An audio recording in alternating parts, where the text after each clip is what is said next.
Welcome to Legion Builds, where I guide you on how to bring your favorite fictional characters into Dungeons & Dragons. This video and all my content is made possible by my Patreon supporters, and it's dedicated to everyone who subscribes to my channel. You're all the reasons why this keeps going. Join the Legion today at patreon.com/63rdlegion for free and help decide next week's new character. Joining my paid tiers allows you early access to my content, a shout out in my videos, homebrew D&D items for your games, and a chance to play some D&D in the Patreon community. Time to awaken a true hero from Gargoyles. It's Goliath.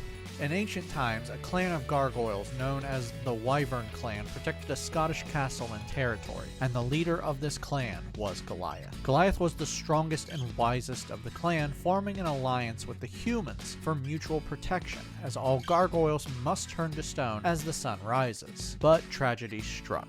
Damn, I say that a lot, don't I? Anyway, both the gargoyles and humans were betrayed, leading to a slaughter. In the end, only Goliath and a few others remained of the clan, and eventually they were cursed to slumber. 1,000 years later, after their castle was transported brick by brick to New York City, the clan awoke once more. Goliath is one of the strongest gargoyles to ever live, so much so that it's his image that the dangerous Steel Clan robots are modeled after. But he's also incredibly wise, intelligent, and caring. In battle, Goliath relies on his razor-sharp claws over weapons that he's actually trained in, preferring his natural abilities. He is also fully capable of flight, has a high durability against attacks, and like all of his people, has a natural affinity for stealth. Helps when you can only do things at night. For today's build, we'll be using the Player's Handbook, Tasha's Cauldron of Everything, and Monsters of the Multiverse, or a special book. We're using standard point array to keep things simple, and we are multi-classing, so keep an eye on the minimum if you use another system.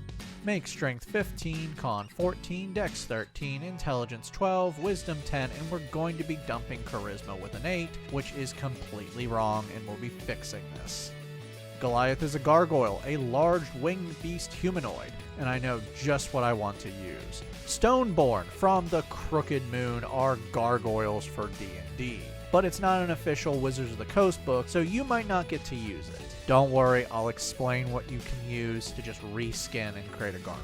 You are a construct and have a flying speed equal to your walking speed. Argent Gleam lets you give yourself one of 3 effects with a bonus action. You can take the dash action as part of the bonus action, and the first attack you make before the end of your turn, hit or miss, the target takes 2d6 radiant damage. Or you can cast Bless without material components. This spell lets you choose 3 creatures within 30 feet, and for the next 1 minute while you maintain the spell, all attacks against them or saving throws must subtract 1d4 from them. You can use this feature once per long rest. By the way, I should probably explain that gargoyles, or stoneborn in the Crooked Moon, are more akin to holy warriors than monstrous creatures, due to their fact that they guard cathedrals. Silver Bulwark lets you use your reaction when you take bludgeoning, slashing, or piercing damage to gain resistance to all 3 of these damage types until the start of your next turn. You can do this once per short or long rest. Watchful Senses gives you proficiency in the skill Survival. To finish out your lineage, you know the language Common and 2 more of your choice.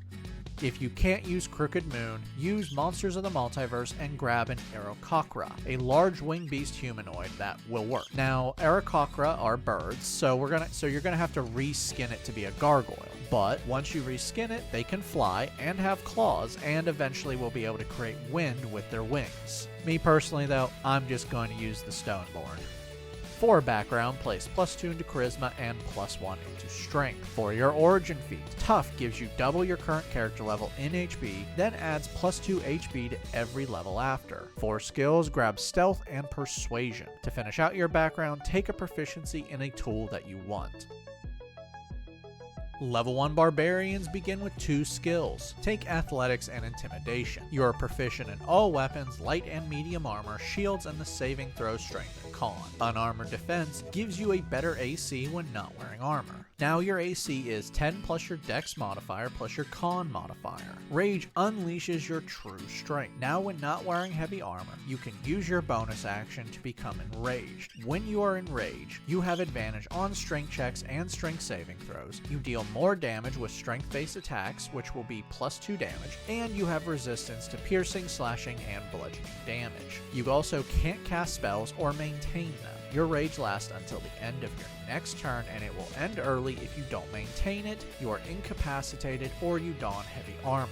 You can maintain this by using your bonus action again, making an attack roll, or forcing an enemy to make a saving throw. You can maintain your rage for up to 10 minutes, and you can rage 2 times per long rest but regain 1 use after a short rest. You'll also get more uses as you level up in Barbarian. Weapon Mastery improves your weapon attacks. At the end of a long rest, you choose 2 weapons you are proficient with, and now when you use them, you have access to their special Weapon Mastery properties. But you don't use weapons, so we're going to ignore this. Level 2 Barbarians gain Danger Sense. You have advantage on dex saving throws when you aren't incapacitated. Reckless Attack lets you throw caution to the wind. Now when you make your first attack, you can choose to attack recklessly. When you do so, you now have advantage on attack rolls when using strength for the attack until the start of your next turn, but all attacks against you are also at advantage until the start of your next turn. Level 3 Barbarians now have access to their subclass. Beast from Tasha's is going to unleash your claws and fury. Form of Beast lets you give yourself natural weapons when you enter your rage.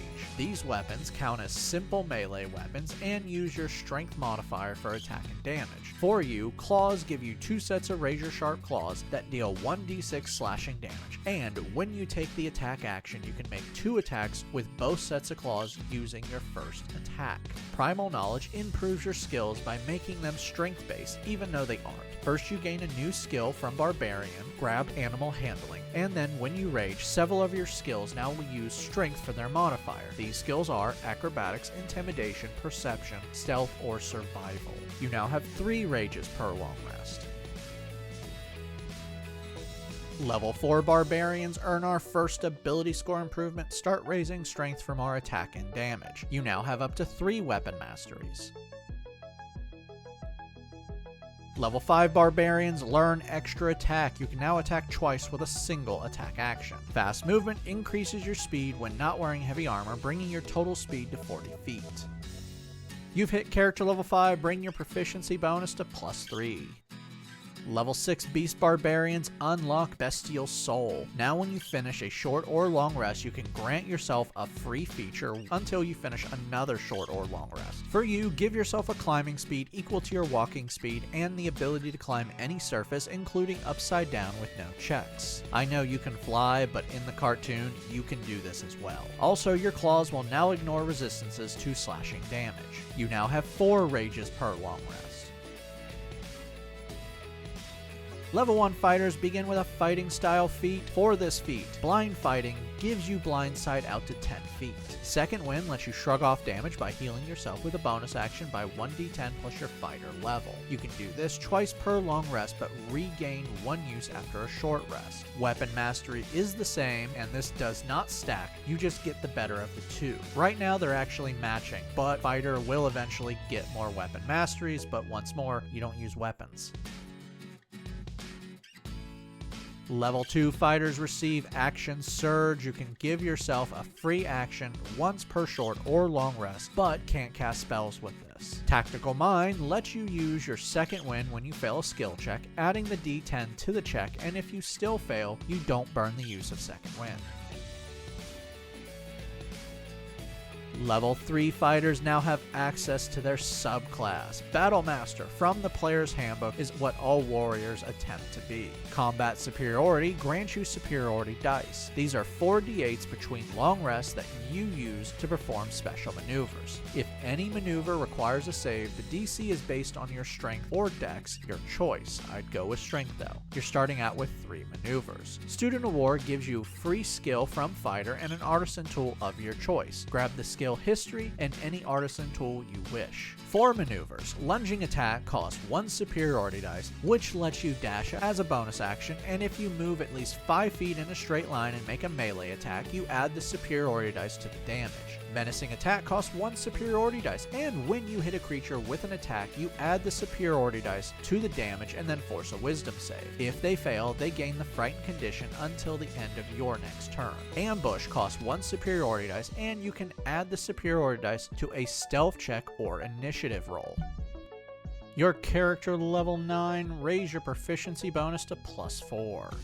Level 4 fighters earn another ability score improvement, cap off strength. You now have 3 uses of second wind and up to 4 weapon masteries.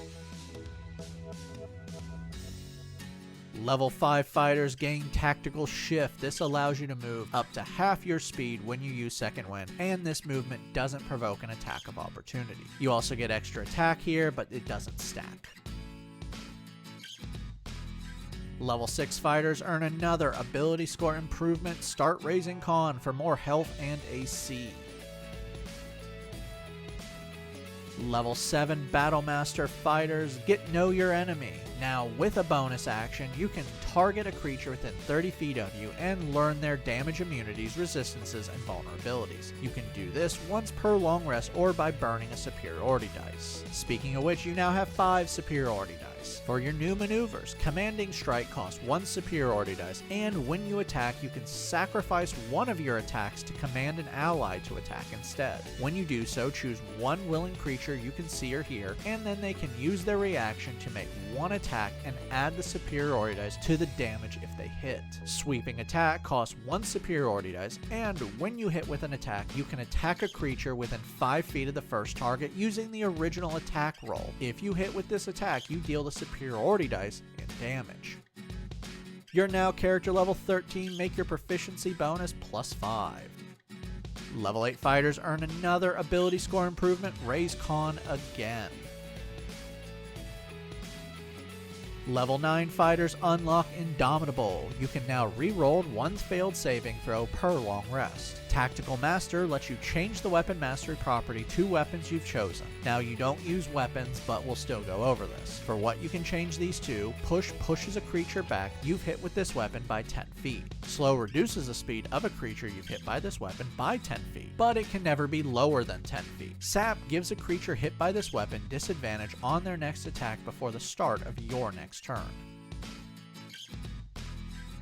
Level 10 Battlemaster fighters receive improved combat superiority, making your superiority dice D10s. For your final maneuvers, Evasive Footwork costs 1 superiority dice, and with a bonus action, you can add the superiority dice to your AC until the start of your next turn. Repose costs 1 superiority dice, and when a creature misses you with a melee attack, you can use your reaction to attack them. If you hit, you add the superiority dice to the damage. You now have 4 uses of second wind and up to 5 weapon masteries. Level 11 fighters get another extra attack, bringing your total numbers of attack to 3 per attack action. But remember, you get a bonus attack added on to your first attack, so technically you're attacking 4 times per action. You've hit the final milestone, character level 17, max out your proficiency bonus at +6. Level 13 fighters now earn another ability score improvement, Cap Off Con. Level 13 fighters get 2 uses of Indomitable. Studied Attack helps you when you whiff on an attack. Now when you miss with an attack, you have advantage on your next attack against the same creature you missed against before the end of your next turn. Our final level is level 14 fighters, and you earn another ability score improvement, and you're past character level 19, so you get an epic boon. For your boon, Boon of the Night Spirit adds +1 to Dex and then helps you stalk the shadows. Now when you are in dim light or darkness, you can use your bonus action to gain the invisible condition until you take an action, bonus action, or reaction. Also now when in dim light or darkness, you have resistance to all damage except for radiant and psychic. Now that we've hit level 20, let's recap. Your stats are Strength 20, Dex 14, Con 20, Intelligence 10, Wisdom 12, Charisma 10. Your total class levels are Fighter 14, Barbarian 6. Let's dive in. You are a monster. When you're pissed off, most of your skills receive massive boosts, going up to +5, and the rolls are at advantage. Also, you can climb any surface, fly 40 feet, you can go invisible when in shadows, and you have resistance to all but 2 forms of damage. In combat, your claws are dealing 1d6 +7 slashing damage, You can attack up to 4 times normal, 8 times with an action surge, you're ignoring resistances, you can scare people, and add d10s to the attack. Finally, taking you down will not be easy. You can heal yourself, reroll 2 failed saving throws, and your total health, taking the average, is over 270 HP. Downside. Firstly, your range is an issue, as you're all about getting up close and personal. Grab a bow though and you're good, but oh wait, you can't use raged with ranged weapons. Speaking of rage, you have some resource management with only 4 rages per long rest. Your AC is actually low with a 17, which also means your initiative is only +2 and your stealth is +8, but your stealth can be improved. Finally, we have a lore issue that is just bothering me, no dark vision. Not a big deal, but your eyes glow, you should see in the dark. Time to protect your new home and lead your clan into a new age. I'd like to give a special shout out to my Artificer tier. Thank you, Christopher R. Hunter, Java Squirrel, Daniel Sattler, and Adam. You guys rock.